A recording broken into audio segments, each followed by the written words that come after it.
जय शिव शंभु बंधुगण आज आषाढ़ मास प्रथम सोमवार आज दिन में महादेवंकर एही गुप्त मंत्र को श्रवण करने मात्रे आज आपणक मनर इच्छा निश्चय पूर्ण हेब। महादेव को भक्ति करुथिले श्रद्धा और विश्वास एही गुप्त मंत्र को गोटे थर निश्चय श्रवण करंतु मनरे थिबा इच्छाटी आज निश्चय पूर्ण हेब। जो भी व्यक्ति यही मंत्र को गोटे थर श्रवण करिब सेही व्यक्तिर प्रत्येक इच्छा को भगवान भोलाशंकर निश्चय पूर्ण करेंगे। यही मंत्र को श्रवण करने मात्रे व्यक्ति को धन संपत्ति सुख समृद्धि और भौतिक सुख प्राप्ति हेब। बड़ बड़ समस्या मुक्ति मिलवा सहित बड़ बड़ रोग व्याधि मध्य दूर हो आर्थिक स्थिति रे सुधार आसिब। महादेव को प्रसन्न करने एही मंत्रर श्रवण करंतु। जदि भगवान महादेव आशीर्वाद चाहते तेबे वीडियोटी को लाइक करी कमेंट रे जय शिव शंभु लिखंतु। ओम नमः शिवाय। ओम ह्रीं श्रीं क्लीं नागेन्द्रहराय महारुद्रेश्वराय त्रिलोकनाथाय मनोवांछितफलं देहि देहि स्वाहा। ओम नमः शिवाय। ओम ह्रीं श्रीं क्लीं नागेन्द्रहराय महारुद्रेश्वराय त्रिलोकनाथाय मनोवांछितफलं देहि देहि स्वाहा। ओम नमः शिवाय। ओम ह्रीं श्रीं क्लीं नागेन्द्रहराय महारुद्रेश्वराय त्रिलोकनाथाय मनोवांछितफलं देहि देहि स्वाहा। ओम नमः शिवाय। ओम ह्रीं श्रीं क्लीं नागेन्द्रहराय महारुद्रेश्वराय त्रिलोकनाथाय मनोवांछितफलं देहि देहि स्वाहा। ओम नमः शिवाय। ओम ह्रीं श्रीं क्लीं नागेन्द्रहराय महारुद्रेश्वराय त्रिलोकनाथाय मनोवांछितफलं देहि देहि स्वाहा। ओम नमः शिवाय। ओम ह्रीं श्रीं क्लीं नागेन्द्रहराय महारुद्रेश्वराय त्रिलोकनाथाय मनोवांछितफलं देहि देहि स्वाहा। ओम नमः शिवाय। ओम ह्रीं श्रीं क्लीं नागेन्द्रहराय महारुद्रेश्वराय त्रिलोकनाथाय मनोवांछितफलं देहि देहि स्वाहा। ओम नमः शिवाय। ओम ह्रीं श्रीं क्लीं नागेन्द्रहराय महारुद्रेश्वराय त्रिलोकनाथाय मनोवांछितफलं देहि देहि स्वाहा। ओम नमः शिवाय। ओम ह्रीं श्रीं क्लीं नागेन्द्रहराय महारुद्रेश्वराय त्रिलोकनाथाय मनोवांछितफलं देहि देहि स्वाहा। ओम नमः शिवाय। ओम ह्रीं श्रीं क्लीं नागेन्द्रहराय महारुद्रेश्वराय त्रिलोकनाथाय मनोवांछितफलं देहि देहि स्वाहा। ओम नमः शिवाय। ओम ह्रीं श्रीं क्लीं नागेन्द्रहराय महारुद्रेश्वराय त्रिलोकनाथाय मनोवांछितफलं मनोवाञ्छितफलं देहि देहि स्वाहा। ॐ नमः शिवाय। ॐ ह्रीं श्रीं क्लीं नागेन्द्रहराय महारुद्रेश्वराय त्रिलोकनाथाय मनोवाञ्छितफलं देहि देहि स्वाहा। ॐ नमः शिवाय। ॐ ह्रीं श्रीं क्लीं नागेन्द्रहराय महारुद्रेश्वराय त्रिलोकनाथाय मनोवाञ्छितफलं देहि देहि स्वाहा। ॐ नमः शिवाय। ॐ ह्रीं श्रीं क्लीं नागेन्द्रहराय महारुद्रेश्वराय त्रिलोकनाथाय मनोवाञ्छितफलं देहि देहि स्वाहा। ॐ नमः शिवाय। ॐ ह्रीं श्रीं क्लीं नागेन्द्रहराय महारुद्रेश्वराय त्रिलोकनाथाय मनोवाञ्छितफलं देहि देहि स्वाहा। ॐ नमः शिवाय। ॐ ह्रीं श्रीं क्लीं नागेन्द्रहराय महारुद्रेश्वराय त्रिलोकनाथाय मनोवाञ्छितफलं देहि देहि स्वाहा। ॐ नमः शिवाय। ॐ ह्रीं श्रीं क्लीं नागेन्द्रहराय महारुद्रेश्वराय त्रिलोकनाथाय मनोवाञ्छितफलं देहि देहि स्वाहा। ॐ नमः शिवाय। ॐ ह्रीं श्रीं क्लीं नागेन्द्रहराय महारुद्रेश्वराय त्रिलोकनाथाय मनोवाञ्छितफलं देहि देहि स्वाहा। ॐ नमः शिवाय। ॐ ह्रीं श्रीं क्लीं नागेन्द्रहराय महारुद्रेश्वराय त्रिलोकनाथाय मनोवाञ्छितफलं देहि देहि स्वाहा। ॐ नमः शिवाय। ॐ ह्रीं श्रीं क्लीं नागेन्द्रहराय महारुद्रेश्वराय त्रिलोकनाथाय मनोवाञ्छितफलं देहि देहि स्वाहा। ॐ नमः शिवाय। ॐ ह्रीं श्रीं क्लीं नागेन्द्रहराय महारुद्रेश्वराय त्रिलोकनाथाय मनोवाञ्छितफलं देहि देहि स्वाहा। ॐ नमः शिवाय। ॐ ह्रीं श्रीं क्लीं नागेन्द्रहराय महारुद्रेश्वराय त्रिलोकनाथाय मनोवाञ्छितफलं देहि देहि स्वाहा। ॐ नमः शिवाय। ॐ ह्रीं श्रीं क्लीं नागेन्द्रहराय महारुद्रेश्वराय त्रिलोकनाथाय मनोवाञ्छितफलं देहि देहि स्वाहा। ॐ नमः शिवाय। ॐ ह्रीं श्रीं क्लीं नागेन्द्रहराय महारुद्रेश्वराय त्रिलोकनाथाय मनोवाञ्छितफलं देहि देहि स्वाहा। ॐ नमः शिवाय। ॐ ह्रीं श्रीं क्लीं नागेन्द्रहराय महारुद्रेश्वराय त्रिलोकनाथाय मनोवाञ्छितफलं देहि देहि स्वाहा। ॐ नमः शिवाय।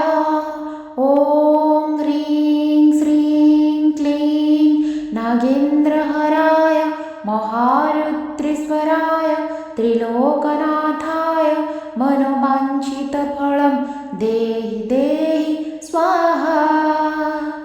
ॐ नमः शिवाय। ॐ ह्रीं श्रीं क्लीं नागेन्द्रहराय महारुद्रेश्वराय त्रिलोकनाथाय मनोवाञ्छितफलं देहि देहि स्वाहा।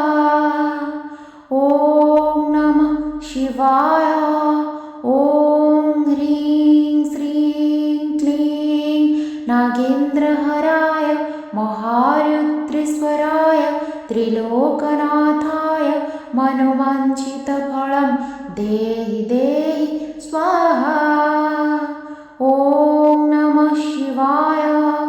ॐ ह्रीं श्रीं क्लीं नागेन्द्रहराय महारुद्रेश्वराय त्रिलोकनाथाय मनोवाञ्छितफलं देहि देहि स्वाहा। ॐ नमः शिवाय। ॐ ह्रीं श्रीं क्लीं नागेन्द्रहराय महारुद्रेश्वराय त्रिलोकनाथाय मनोवाञ्छितफलं देहि देहि स्वाहा। ॐ नमः शिवाय। ॐ ह्रीं श्रीं क्लीं नागेन्द्रहराय महारुद्रेश्वराय त्रिलोकनाथाय मनोवाञ्छितफलं देहि देहि स्वाहा। ॐ नमः शिवाय। ॐ ह्रीं श्रीं क्लीं नागेन्द्रहराय महारुद्रेश्वराय त्रिलोकनाथाय मनोवाञ्छितफलं देहि देहि स्वाहा। ॐ नमः शिवाय। ॐ ह्रीं श्रीं क्लीं नागेन्द्रहराय महारुद्रेश्वराय त्रिलोकनाथाय मनोवाञ्छितफलं देहि देहि स्वाहा। ॐ नमः शिवाय। ॐ ह्रीं श्रीं क्लीं नागेन्द्रहराय महारुद्रेश्वराय त्रिलोकनाथाय मनोवाञ्छितफलं देहि देहि स्वाहा। ॐ नमः शिवाय। ॐ ह्रीं श्रीं क्लीं नागेन्द्रहराय महारुद्रेश्वराय त्रिलोकनाथाय मनोवाञ्छितफलं देहि देहि स्वाहा। ॐ नमः शिवाय। ॐ ह्रीं श्रीं क्लीं नागेन्द्रहराय महारुद्रेश्वराय त्रिलोकनाथाय मनोवाञ्छितफलं देहि देहि स्वाहा। ॐ नमः शिवाय। ॐ ह्रीं श्रीं क्लीं नागेन्द्रहराय महारुद्रेश्वराय त्रिलोकनाथाय मनोवाञ्छितफलं देहि देहि स्वाहा। ॐ नमः शिवाय। ॐ ह्रीं श्रीं क्लीं नागेन्द्रहराय महारुद्रेश्वराय त्रिलोकनाथाय मनोवाञ्छितफलं देहि देहि स्वाहा। ॐ नमः शिवाय।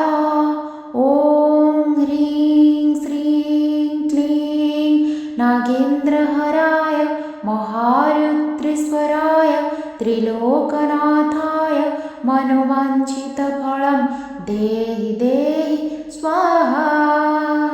ॐ नमः शिवाय। ॐ ह्रीं श्रीं क्लीं नागेन्द्रहराय महारुद्रेश्वराय त्रिलोकनाथाय मनोवाञ्छितफलं देहि देहि स्वाहा। ॐ नमः शिवाय। ॐ ह्रीं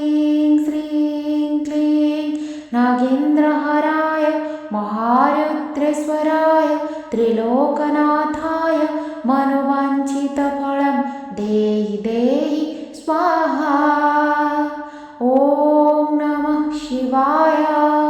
ॐ ह्रीं श्रीं क्लीं नागेन्द्रहराय महारुद्रेश्वराय त्रिलोकनाथाय मनोवाञ्छितफलं देहि देहि स्वाहा। ॐ नमः शिवाय। ॐ ह्रीं श्रीं क्लीं नागेन्द्रहराय महारुद्रेश्वराय त्रिलोकनाथाय मनोवाञ्छितफलं देहि देहि स्वाहा। ॐ नमः शिवाय। ॐ ह्रीं श्रीं क्लीं नागेन्द्रहराय महारुद्रेश्वराय त्रिलोकनाथाय मनोवाञ्छितफलं देहि देहि स्वाहा। ॐ नमः शिवाय। ॐ ह्रीं श्रीं क्लीं नागेन्द्रहराय महारुद्रेश्वराय त्रिलोकनाथाय मनोवाञ्छितफलं देहि देहि स्वाहा। ॐ नमः शिवाय। ॐ ह्रीं श्रीं क्लीं नागेन्द्रहराय महारुद्रेश्वराय त्रिलोकनाथाय मनोवाञ्छितफलं देहि देहि स्वाहा। ॐ नमः शिवाय। ॐ ह्रीं श्रीं क्लीं नागेन्द्रहराय महारुद्रेश्वराय त्रिलोकनाथाय मनोवाञ्छितफलं देहि देहि स्वाहा। ॐ नमः शिवाय। ॐ ह्रीं श्रीं क्लीं नागेन्द्रहराय महारुद्रेश्वराय त्रिलोकनाथाय मनोवाञ्छितफलं देहि देहि स्वाहा। ॐ नमः शिवाय। ॐ ह्रीं श्रीं क्लीं नागेन्द्रहराय महारुद्रेश्वराय त्रिलोकनाथाय मनोवाञ्छितफलं देहि देहि स्वाहा। ॐ नमः शिवाय। ॐ ह्रीं श्रीं क्लीं नागेन्द्रहराय महारुद्रेश्वराय त्रिलोकनाथाय मनोवाञ्छितफलं देहि देहि स्वाहा। ॐ नमः शिवाय। ॐ ह्रीं श्रीं क्लीं नागेन्द्रहराय महारुद्रेश्वराय त्रिलोकनाथाय मनोवाञ्छितफलं देहि देहि स्वाहा। ॐ नमः शिवाय। ॐ ह्रीं श्रीं क्लीं नागेन्द्रहराय महारुद्रेश्वराय त्रिलोकनाथाय मनोवाञ्छितफलं देहि देहि स्वाहा। ॐ नमः शिवाय। ॐ ह्रीं श्रीं क्लीं नागेन्द्रहराय महारुद्रेश्वराय त्रिलोकनाथाय मनोवाञ्छितफलं देहि देहि स्वाहा। ॐ नमः शिवाय। ॐ ह्रीं श्रीं क्लीं नागेन्द्रहराय महारुद्रेश्वराय त्रिलोकनाथाय मनोवाञ्छितफलं देहि देहि स्वाहा। ॐ नमः शिवाय। ॐ ह्रीं श्रीं क्लीं नागेन्द्रहराय महारुद्रेश्वराय त्रिलोकनाथाय मनोवाञ्छितफलं देहि देहि स्वाहा। ॐ नमः शिवाय। ॐ ह्रीं श्रीं क्लीं नागेन्द्रहराय त्रिलोकनाथाय मनोवाञ्छितफलं देहि देहि स्वाहा। ॐ नमः शिवाय। ॐ ह्रीं श्रीं क्लीं नागेन्द्रहराय महारुद्रेश्वराय त्रिलोकनाथाय मनोवाञ्छितफलं देहि देहि स्वाहा। ॐ नमः शिवाय।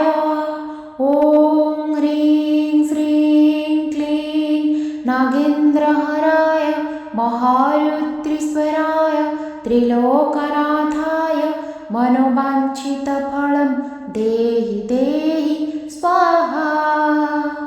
ॐ नमः शिवाय। ॐ ह्रीं श्रीं क्लीं नागेन्द्रहराय महारुद्रेश्वराय त्रिलोकनाथाय मनोवाञ्छितफलं देहि देहि स्वाहा। ॐ नमः शिवाय। ॐ ह्रीं श्रीं क्लीं नागेन्द्रहराय महारुद्रेश्वराय त्रिलोकनाथाय मनोवाञ्छितफलं देहि देहि स्वाहा। ॐ नमः शिवाय। ॐ ह्रीं श्रीं क्लीं नागेन्द्रहराय महारुद्रेश्वराय त्रिलोकनाथाय मनोवाञ्छितफलं देहि देहि स्वाहा। ॐ नमः शिवाय। ॐ ह्रीं श्रीं क्लीं नागेन्द्रहराय महारुद्रेश्वराय त्रिलोकनाथाय मनोवाञ्छितफलं देहि देहि स्वाहा। ॐ नमः शिवाय। ॐ ह्रीं श्रीं क्लीं नागेन्द्रहराय महारुद्रेश्वराय त्रिलोकनाथाय मनोवाञ्छितफलं देहि देहि स्वाहा। ॐ नमः शिवाय। ॐ ह्रीं श्रीं क्लीं नागेन्द्रहराय महारुद्रेश्वराय त्रिलोकनाथाय मनोवाञ्छितफलं देहि देहि स्वाहा। ॐ नमः शिवाय। ॐ ह्रीं श्रीं क्लीं नागेन्द्रहराय महारुद्रेश्वराय त्रिलोकनाथाय मनोवाञ्छितफलं देहि देहि स्वाहा। ॐ नमः शिवाय। ॐ ह्रीं श्रीं क्लीं नागेन्द्रहराय महारुद्रेश्वराय त्रिलोकनाथाय मनोवाञ्छितफलं देहि देहि स्वाहा। ॐ नमः शिवाय। ॐ ह्रीं श्रीं क्लीं नागेन्द्रहराय महारुद्रेश्वराय त्रिलोकनाथाय मनोवाञ्छितफलं देहि देहि स्वाहा। ॐ नमः शिवाय। ॐ ह्रीं श्रीं क्लीं नागेन्द्रहराय महारुद्रेश्वराय त्रिलोकनाथाय मनोवाञ्छितफलं देहि देहि स्वाहा। ॐ नमः शिवाय। ॐ ह्रीं श्रीं क्लीं नागेन्द्रहराय महारुद्रेश्वराय त्रिलोकनाथाय मनोवाञ्छितफलं देहि देहि स्वाहा। ॐ नमः शिवाय। ॐ ह्रीं श्रीं क्लीं नागेन्द्रहराय महारुद्रेश्वराय त्रिलोकनाथाय मनोवाञ्छितफलं देहि देहि स्वाहा। ॐ नमः शिवाय। ॐ ह्रीं श्रीं क्लीं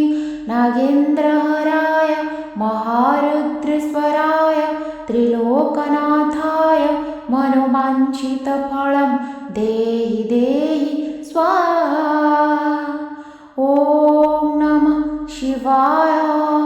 ॐ ह्रीं श्रीं क्लीं नागेन्द्रहराय महारुद्रेश्वराय त्रिलोकनाथाय मनोवाञ्छितफलं देहि देहि स्वाहा। ॐ नमः शिवाय। ॐ ह्रीं श्रीं क्लीं नागेन्द्रहराय महारुद्रेश्वराय त्रिलोकनाथाय मनोवाञ्छितफलं देहि देहि स्वाहा। ॐ नमः शिवाय। ॐ ह्रीं श्रीं क्लीं नागेन्द्रहराय महारुद्रेश्वराय त्रिलोकनाथाय मनोवाञ्छितफलं देहि देहि स्वाहा। ॐ नमः शिवाय। ॐ ह्रीं श्रीं क्लीं नागेन्द्रहराय महारुद्रेश्वराय त्रिलोकनाथाय मनोवाञ्छितफलं देहि देहि स्वाहा। ॐ नमः शिवाय। ॐ ह्रीं श्रीं क्लीं नागेन्द्रहराय महारुद्रेश्वराय त्रिलोकनाथाय मनोवाञ्छितफलं देहि देहि स्वाहा। ॐ नमः शिवाय। ॐ ह्रीं श्रीं क्लीं नागेन्द्रहराय महारुद्रेश्वराय त्रिलोकनाथाय मनोवाञ्छितफलं देहि देहि स्वाहा। ॐ नमः शिवाय। ॐ ह्रीं श्रीं क्लीं नागेन्द्रहराय महारुद्रेश्वराय त्रिलोकनाथाय मनोवाञ्छितफलं देहि देहि स्वाहा। ॐ नमः शिवाय। ॐ ह्रीं श्रीं क्लीं नागेन्द्रहराय महारुद्रेश्वराय त्रिलोकनाथाय मनोवाञ्छितफलं देहि देहि स्वाहा। ॐ नमः शिवाय। ॐ ह्रीं श्रीं क्लीं नागेन्द्रहराय महारुद्रेश्वराय त्रिलोकनाथाय मनोवाञ्छितफलं देहि देहि स्वाहा। ॐ नमः शिवाय। ॐ ह्रीं श्रीं क्लीं नागेन्द्रहराय महारुद्रेश्वराय त्रिलोकनाथाय मनोवाञ्छितफलं देहि देहि स्वाहा। ॐ नमः शिवाय। ॐ ह्रीं श्रीं क्लीं नागेन्द्रहराय महारुद्रेश्वराय त्रिलोकनाथाय मनोवाञ्छितफलं देहि देहि स्वाहा। ॐ नमः शिवाय। ॐ ह्रीं श्रीं क्लीं नागेन्द्रहराय महारुद्रेश्वराय त्रिलोकनाथाय मनोवाञ्छितफलं देहि देहि स्वाहा। ॐ नमः शिवाय। ॐ ह्रीं श्रीं क्लीं नागेन्द्रहराय महारुद्रेश्वराय त्रिलोकनाथाय मनोवाञ्छितफलं देहि देहि स्वाहा।